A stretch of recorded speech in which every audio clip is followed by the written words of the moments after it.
আমরা যার জন্য অধীর অপেক্ষায় বসে আছি, হযরতুল আল্লাম আল্লামা নজরুল ইসলাম কাসিমি হাফিজাহুল্লাহ, আপনাদেরকে একটা শুভ সংবাদ দিয়েছি। একটু বসেন, ধৈর্য ধরে বসেন। আপনাদের ইখলাস, আপনাদের দোয়া, আপনাদের জিকির আর ফিকিরের কারণে আল্লাহ পাক হযরতের জবান খুলে দিয়েছেন, হযরতের দিলে আপনাদের কাশফ হয়েছে।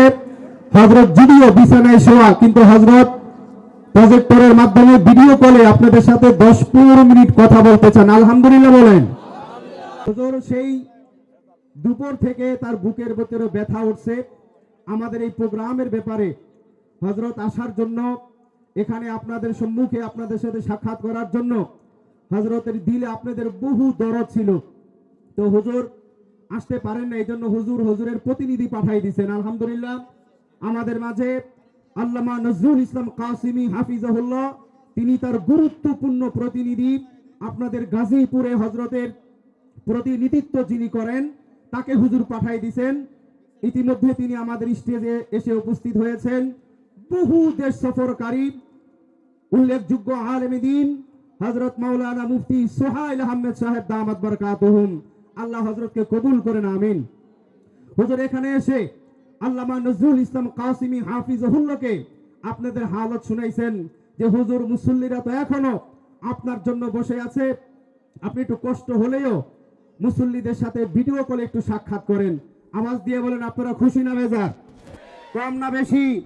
হুজুর এত অসুস্থ, আমি আর আপনি অসুস্থ হইলে দুনিয়ার যত বড় দামি প্রোগ্রাম থাকুক না কেন, থেকে আমাদের সম্পর্ক বিচ্ছিন্ন করে বুক ব্যথা নিয়ে আমরা বসে থাকতাম, কিন্তু হযরতের দিলের ভিতরে কাশফ হয়েছে। এত রাত পর্যন্ত এই শীতের মধ্যে হালকা হালকা কুয়াশা, ঠান্ডার মধ্যে আপনারা কর্মব্যস্ত মানুষ, বিশেষ করে টঙ্গীর মানুষ খুব ব্যস্ত, তারা সকাল থেকে সন্ধ্যা, সন্ধ্যা থেকে সকাল পর্যন্ত তারা 24 ঘন্টা কাজ করনেওয়ালা মানুষ, এত ব্যস্ত মানুষ। আমি তো আপনাদেরকে আগেও বলেছি, আমার দিল সাক্ষ্য দিচ্ছে, আপনারা যেইভাবে জমে বসে গেছেন, মিলে মিশে বসে গেছেন, চতুর্দিকে দাঁড়িয়ে আছেন, আপনাদের চতুর্দিকে আল্লাহর নবীর হাদিস সাক্ষ্য দিচ্ছে, আল্লাহর রহমতের ফেরেশতা, নূরের ফেরেশতারা আপনাদেরকে বেষ্টনী দিয়ে আরশে আজিম পর্যন্ত চলে গেছে। আল্লাহু আকবার বলেন। এই জন্য ভাই হুজুর এখন আপনাদের সামনে কথা বলবে, সবাই মনোযোগ সহকারে একটু মেহেরবানি করে শুনেন। হুজুর আসতে পারেন নাই, হুজুরের দিলে আপনাদের জন্য দরদ দেখেন। হুজুর এখনই আপনাদের সামনে কথা বলবেন, আমরা সবাই একটু মনোযোগ দিয়া আমরা হুজুরের কথাগুলো শুনি। আরেকদিন ইনশাআল্লাহ হুজুর সরাসরি আপনাদের সামনে কথা বলবেন, এরপর পরে মুনাজাত হবে। আপনারা মেহেরবানি করে কেউ বিরক্ত হবেন না ইনশাআল্লাহ। অল্প সময় হুজুর অসুস্থতার মধ্যে আপনাদেরকে স্মরণ করেছেন, হুজুর ভিডিও কল দিয়েছেন। ভাই হুজুর আপনাদেরকে সালাম দিয়েছেন। আসসালামু আলাইকুম ওয়া রাহমাতুল্লাহি ওয়া বারাকাতুহু। সমস্ত উপস্থিতিকে সালাম। ছোট একটা কথা বলবো, শত ইচ্ছা থাকা সত্ত্বেও যতক্ষণ পর্যন্ত মানুষের ইচ্ছার সাথে আল্লাহর ইচ্ছা না মিলে, তখন ওইটা কখনো বাস্তবায়ন হয় না। এটাই কোরআনের শিক্ষা।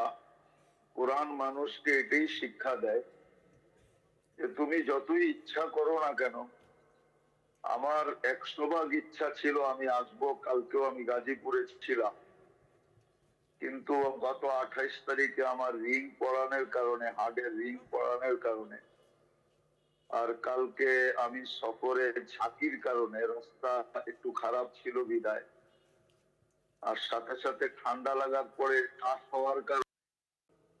কিন্তু একটা ছোট্ট কথা হইলো যে আল্লাহর ইচ্ছা, মানুষের ইচ্ছা আল্লাহর ইচ্ছার সাথে মিলবে কখন? যখন মানুষ দুটা কাজ করবে।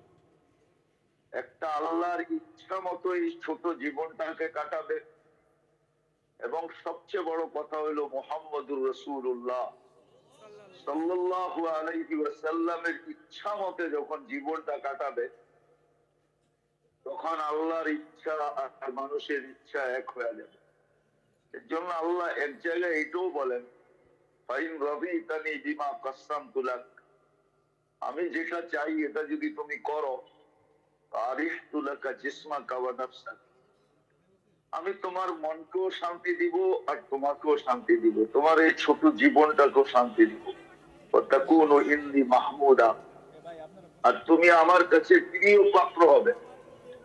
ওয়া ইন লাম তারদা বিমা কাসসামতু লাক, আল্লাহ বলে আমি যেটা চাইলাম, আমার বন্ধু যেটা চাইলো, এটা যদি তোমরা না করলে, তাহলে আল্লাহ বলেন উসাল্লিত আলাইকা দুনিয়া, তাহলে দুনিয়া তোমার উপরে চাপায়া দিব। তারকুসু কামা ইয়ারকুসুল ওয়াহশিয়্যু ফিল বাররিয়া, তো চতুষ্পদ প্রাণীগুলা জঙ্গলের ভিতরে যেরকম ছুটতে থাকে, তোমরাও এরকম ছুটতে থাকবে। ওয়ালা ইয়াকুনু ইল্লা মা কাসসামতু লাক, আল্লাহ বলেন আমি যেটা চাইলাম, আমার বন্ধু যেটা চাইলো, ওটার বিপরীত কিছুই হবে না। ওয়াতাকুনু ইন্দি মাজমুমা, আপনি আমার কাছে ঘৃণার পাত্র হবে। এই জন্য শত ইচ্ছা থাকা সত্ত্বেও আপনাদের মাঝে আসা হইল না। আমি সবার কাছে দোয়াও চাই এবং সবার কাছে অনুতপ্ত। ইনশাআল্লাহ অঙ্গীকার করলাম, আগামীতে যদি বাঁচা থাকি, সুস্থ থাকি, তাহলে ইনশাআল্লাহ সর্বপ্রথম আমি আপনাদেরকে সময় দিব। আমার জন্য দোয়া করবেন। অনুষ্ঠান যারা করছেন বা আয়োজকরা আমার সাথে বারবার যোগাযোগ করছেন, এবং সোহেল সাহেব, মুফতি সোহেল সাহেব, উনি আমার সাথে বারবার যোগাযোগ করছেন। উনি এতটুকু বলছেন যে আপনার শুধু আইসা উপস্থিত হইলেই চলবে, কিন্তু আসলে আমার কথা বলায় কোনো সমস্যা ছিল না। আমি 15-20 মিনিট, আধা ঘন্টা কথা বলতে পারতাম, কিন্তু আমার হলো গাড়ির ঝাঁকিটা আমার জন্য বর্তমানে একটু ক্ষতিকর। বিদায় আমি গাড়ির ঝাঁকি বা সফর, এই জন্য আমি আসি নাই। কথা বলা আমার জন্য তেমন একটা সমস্যা ছিল না, কিন্তু ঝাঁকিটা, গাড়ির ঝাঁকি, রাস্তার যে অবস্থা, ঝাঁকিটা, এটা আমার জন্য একটু ক্ষতিকর ছিল। বিদায় বারবার বলা সত্ত্বেও আমি হিম্মত করতে পারি নাই। আমার বাসাওয়ালারা যদিও আমাকে হিম্মত দিচ্ছেন, কিন্তু আমি নিজের শরীরের দিকে তাকায় হিম্মত করতে পারি নাই। দোয়া করেন আল্লাহ সুস্থ করুক। ইনশাআল্লাহ আপনাদেরকে আমি আগামীতে সর্বপ্রথম সময় দিব ইনশাআল্লাহ। আল্লাহ, যা বলার ছিল তা বলার পর্ব শেষ, শোনার ছিল শোনার পর্ব শেষ। বেশি কিছু চাবো না মালিক, এই অসুস্থ শরীর নিয়ে আর এই জুমার রাত্রি, আর এখন 11টা 20 বাজতে চলছে। নিঃসন্দেহে আপনি প্রথম আকাশে, আপনি ডাকতেছেন বন্দাকে দেওয়ার জন্য। কার কি প্রয়োজন আপনি মিটানোর জন্য, কে মাপ চাবে তাকে মাপ করার জন্য। আল্লাহ বেশি কিছু চাবো না, আয়োজনটাকে কবুল করেন, আয়োজকদেরকে কবুল করেন, বিশেষ করে আয় আল্লাহ শ্রোতাদেরকে কবুল করেন, এই জায়গার মাটিটাকে কবুল করেন, মানুষদেরকে কবুল করেন, বিশেষভাবে যুবকদেরকে কবুল করেন, যারা আজকে আকাঙ্ক্ষা নিয়ে বসা ছিল যে কথা শুনবে। আল্লাহ যতটুক শুনলো, এতটুকের ভিতরেই যদি আপনার কবুলিয়ত নসিব করেন, তাহলে এতটুক ঘন্টার পর ঘন্টা ওয়াজ শোনার থেকে বেশি হয়ে যাবে। বিদায় সবাইকে আপনার দাসত্ব নসিব করেন, বিশেষ করে আপনার হাবিবের দাসত্ব নসিব করেন, মুহাম্মদুর রাসূলুল্লাহর ইত্তেবা নসিব করেন, ওনার সুন্নত মতে জীবন কাটানোর তৌফিক নসিব করেন। আল্লাহ যার যে পেরেশানি আছে দূর করে দেন, প্রয়োজন আছে মেটায়া দেন, অসুস্থ আছে যারা তাদেরকে শেফায়ে কামেলা আজেলা দায়েমা মুস্তামিররা নসিব করেন। আল্লাহ জটিল রোগে যারা আক্রান্ত, চাই সেটা হার্টের হোক, চাই সেটা কিডনির হোক, চাই সেটা লিভারের হোক, চাই সেটা ব্রেন স্ট্রোকের হোক, চাই সেটা ডায়াবেটিসের হোক, চাই সেটা ক্যান্সারের হোক, চাই সেটা দুরারোগ্য হোক, চাই সেটা ব্যয়বহুল হোক, যদি কোনো এরকম রোগ কারো থেকে থাকে যেটা কাউকে বলতে পারে না, গোপন রোগ, আল্লাহ সবাইকে শেফায়ে কামেলা আজেলা দায়েমা মুস্তামিররা নসিব করেন। আল্লাহ এখানে যারা উপস্থিত আছে, আয় আল্লাহ এদের আত্মীয় স্বজন, মা বাবা ভাই বোন, আয় আল্লাহ যে যেখানেই মাটির নিচে শায়িত আছে, উম্মতে মুহাম্মদী যেখানেই মাটির নিচে আরাম করুক না কেন, জিন হোক আর ইনসান হোক না কেন, আল্লাহ সবার কবরকে জান্নাতের বাগান বানায় দেন, ফিরদাউসুল আলার ভিতরে মাকাম নসিব করেন। আল্লাহ আজকে শুক্রবারের রাত্রি, আল্লাহ ঈদের রাত্রি, আল্লাহ শুক্রবারের রাত্রি, আল্লাহ আপনি আমাদেরকে খালি ফেরত দিয়েন না। আল্লাহ এই আয়োজকদেরকে খালি ফেরত দিয়েন না, শ্রোতাদেরকে খালি ফেরত দিয়েন না, এই এলাকার মানুষকে আপনি খালি ফেরত দিয়েন না। যতটুকু শুনলো এই পর্যন্ত, শুরু থেকে এই পর্যন্ত যতটুকু শুনলো, আল্লাহ প্রত্যেকটার উপরে আমল করার তৌফিক নসিব করেন। আল্লাহ যা চাইতে পারলাম তাও দেন, যা চাইতে পারলাম না তাও দেন।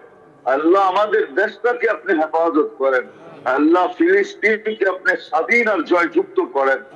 আল্লাহ রজব চলে গেছে, শাবানের ভিতরে বরকত নসিব করেন। আমাদেরকে রমজান পর্যন্ত পৌঁছার তৌফিক নসিব করেন। আল্লাহ রোজার খায়ের আর বরকত আমাদেরকে নসিব করেন। সামনে শবে বরাত আসতেছে, আল্লাহ শবে বরাতের রাত্রি, ওই বরকতময় রাত্রি সমস্ত বরকত আমাদেরকে নসিব করেন। আপনি মেহেরবানি করে আমাদের দোয়াকে কবুল করেন।